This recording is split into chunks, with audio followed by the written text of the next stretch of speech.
Hey my good friends, Sam Haymart with Test Driven TV. Today we're test driving the all-new 2023 Kia Sportage SUV, and this is a hybrid. There's a lot to unbox here, so I'm going to show it to you inside and out. We're going to take it for a test drive, and then I'm going to tell you what I really think.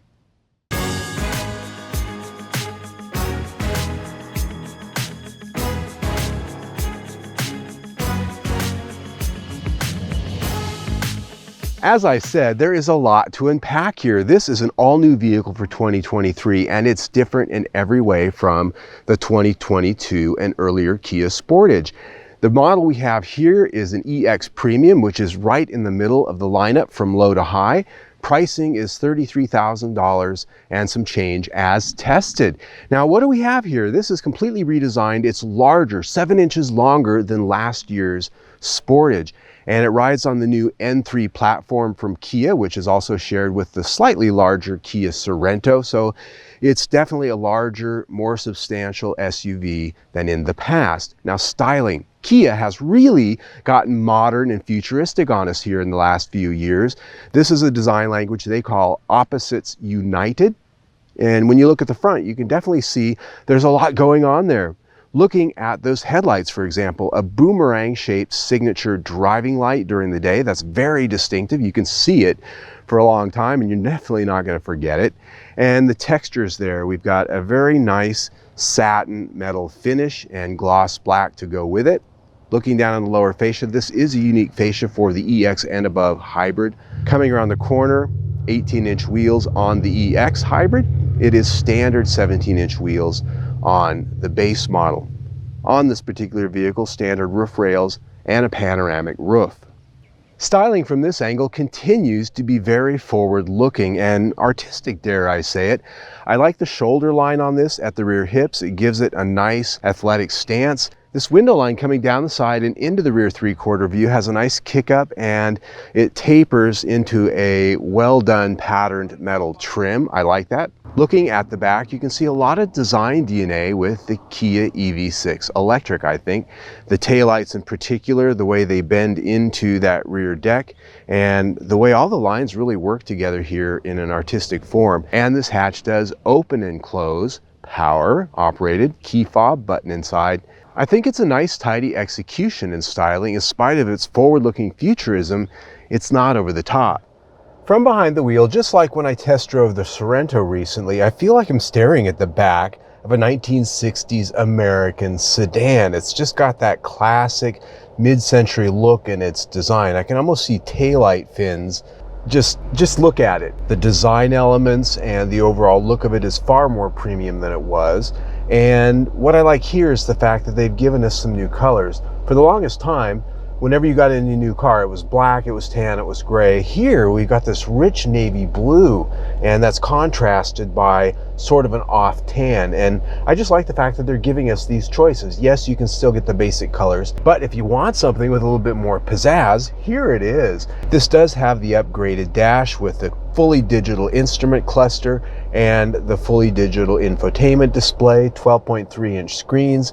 It's laid out in sort of a curved cockpit design. I like that. Mercedes-Benz first came out with this dual screen setup, but it's a flat piece of glass. Here it has a little bit of a curve to it, looks a little bit more thought out. I have a navy blue steering wheel with paddle shifters, leather covering, and full buttons for all your controls for infotainment and the instrument cluster. That instrument cluster, as I referenced, is fully digital, and that can change color and layout any number of ways depending on drive modes and your own settings. Looking over here to the center stack, the big screen there, and down here is a pretty slick feature. This is a touchscreen control unit that allows you to switch back and forth from infotainment or climate. It's touch sensitive, so those buttons and what looks like controls change depending on which menu you have set up. That's pretty slick, and that's standard. Down on the center console, there is an openable cubby here in the center. There's a wireless charger down there, a nice place for the phone. My phone fits down there pretty well. There's ports for everything USB, USB 2, 12 volt. And coming back, engine start stop, controls for the heated seats, heated steering wheel, and a twist dial selector for the transmission. Not my favorite. I always prefer a lever. Behind that, drive modes and buttons for other ancillary things. Cup holders off to the side, and these are adjustable to some degree, so you can set it up for coffee cups and other things. Center console storage, a little bit larger than a square Kleenex box. Nice little area to put all of your junk and keep it out of the way. These seats look like leather, but they're actually vinyl, what Kia calls Syntex. It looks a lot like leather, it feels a lot like leather, and so far in this Arizona summer, I have not felt them to be sticky or sweaty, so it's a well-done material with a good coating and feel. They feel soft, and these seats are quite comfortable. They almost feel like something from Mercedes-Benz. They've got a nice level of support, a nice level of softness and cushiness. They're not too firm. I do have a fully powered seat here for the driver. Over on the passenger side, that is manual. Other notable options that you're going to find in here with the EX Premium is a full-size panoramic sunroof, and that is really nice. I keep it closed in the summertime here, but if you're off in a scenic place, it's nice to be able to see everything. Your rear seat passengers are the ones that are going to be really feeling the wealth from this 7-inch size increase. Most of it really came back here. As you can see, I've got lots of legroom. These seats are set for my height, about 5'8", 5'9" with my boots on. I've got lots of space, and the seating position is actually pretty good too. I'm not too low. I don't feel like I'm sitting in a hole. It feels very natural, and these seats hold me pretty well. There is 3 across seating, so the center person is going to be sort of sitting up on the hump, but it's comfortable. I like it. And the headroom, I've got about 3 inches above my head. You can fold down the center armrest, and we do have cup holders here. When it comes to amenities, there are vents back here. Right now they're blowing on me because it's 100+ degrees here in Phoenix, and I've got the air blowing on me right now, and I don't know what I'd do without those. Complain probably. Charging ports are actually located on the backs of the seats on either side for USB. Kind of an interesting little place to put that. These seats do adjust for back rake, so you can get a nice comfortable position depending on how you like to sit. These seats do fold down in a 60-40 split to give you a fully flat load floor, largest in class just like the legroom, and when these seats are up or down, you've got a bi-level floor in the back. So you can keep the floor high if you want a level load space with the seats down, or you can lower it so that you have more space for taller items. And underneath that floor, even though this is a hybrid, we do have a mini spare, something very important in an SUV, I think. This is a very well put together interior. The quality of the materials throughout is consistent, meaning that I don't have expensive stuff and cheap stuff next to each other. Everything's on the same level, and it's pretty good for this price range. I love the soft stitching. I love the colors, quality of the switchgear, and the comfort and usability of this interior is top notch. It gets 5 out of 5 stars. The infotainment system here is mid-grade. It's not top of the line, which means that it does have a large screen and it is fully featured, but it doesn't have the Harman Kardon audio that you're going to get if you step up into the higher trim grade. Here we've got a 12.3-inch screen, and we have all the features you're going to expect here. It is controllable by the touch screen, and it is controllable by hard controls located on the steering wheel as well as down below on the aforementioned touchpad.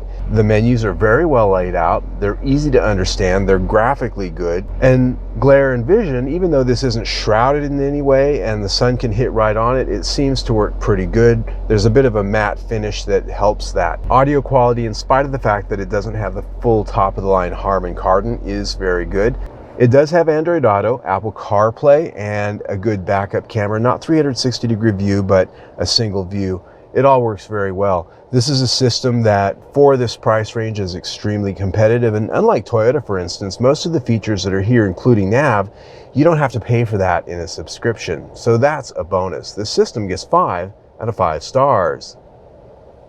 Standard with front-wheel drive and optional with all-wheel drive, such as in our EX Premium Tester, the new Sportage Hybrid has a longer wheelbase than before, and it's a lot heavier now too, at 3,896 pounds as tested. It features a common strut suspension at the front and a multi-link at the rear. In driving it this week, I found the ride around town to be tuned a little bit on the bouncy and floaty side, meaning that it seemed to have excess body motions over undulations like dips, speed bumps, and the like. Bumpy pavement also seemed to unsettle the chassis easily. It was otherwise a comfortable and quiet existence with a 63.2 decibel noise rating on my 70-mile-an-hour highway test. At speed, the Sportage Hybrid feels stable and solid with predictable handling characteristics. As with any SUV though, what I'm really interested in is how it handles off the pavement.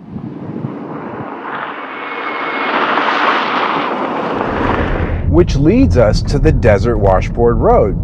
Because, gee, if they tell us we're buying an SUV, you should be able to take it off-road and treat it like one, right? And just because it's a hybrid doesn't mean that this is relegated to driving on the pavement. So why I like to bring a vehicle out here is because even though this isn't hardcore off-roading, this ribbed washboard surface is a great way to see how well put together this vehicle is and how well the suspension is tuned to take rougher stuff. And what I'm finding out here is that this is a pretty solid chassis. I'm getting a little bit of rattle here in the interior trim, but I'm not feeling anything through the steering and the suspension and through the seat of my pants that tells me that this chassis isn't bolted together very well. The ride is still pretty quiet, just as it was on the pavement. Over some of the bumps and over the ruts, I am getting some of that bounciness that I spoke of. Cattle guard.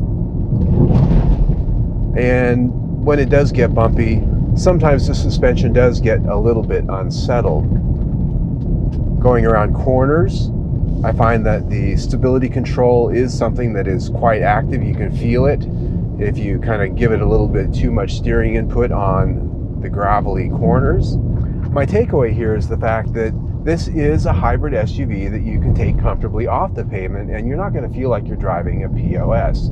This chassis, for the most part, is very impressive around town, even out here. I think the suspension tuning with the dampers and the bounciness and the floating that we talked about could use a little bit of improvement. This chassis gets 4 out of 5 stars.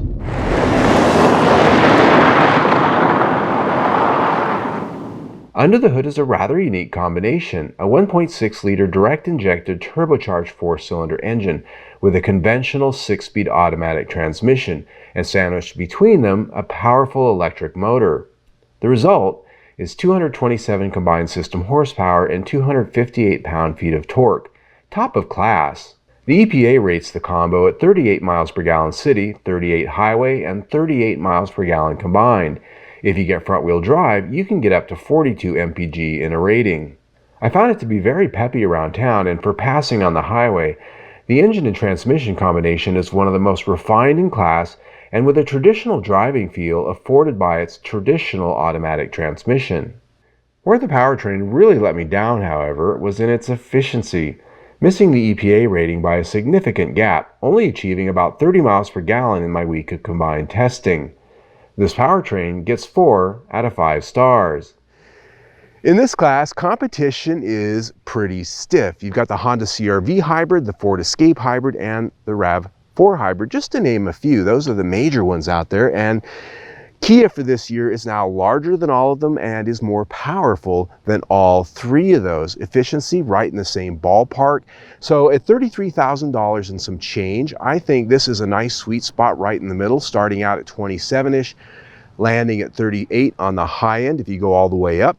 Here, I think this is a great level of features and equipment and design for the price. The design on this, probably the more futuristic and more avant-garde of all of the other competitors, is just something different. But what really sets us apart, aside from all the things we've already talked about, is warranty coverage. Kia has 10 years, 100,000 miles powertrain, 100,000 miles, 10 years on the battery and hybrid, and pretty much the highest coverage you're going to find on everything else. So best warranty in the business. Hyundai has the same one, but this is definitely a winner if you're out there looking, if you like the design. Everything really fires quite well for me. I put value at 5 out of 5 stars. And so when you put that in with everything we've already talked about, we're at 4.5 stars for the review. Very good. I hope you enjoyed this video. If you did, please follow us on social media. Down below, you can see all of our links, Test Driven TV, on all of the major networks. We have a lot of stuff there that we don't always post videos on. You can also see our latest video right there. Better yet, subscribe to our YouTube channel, and you can do that right there. Either way, stay tuned.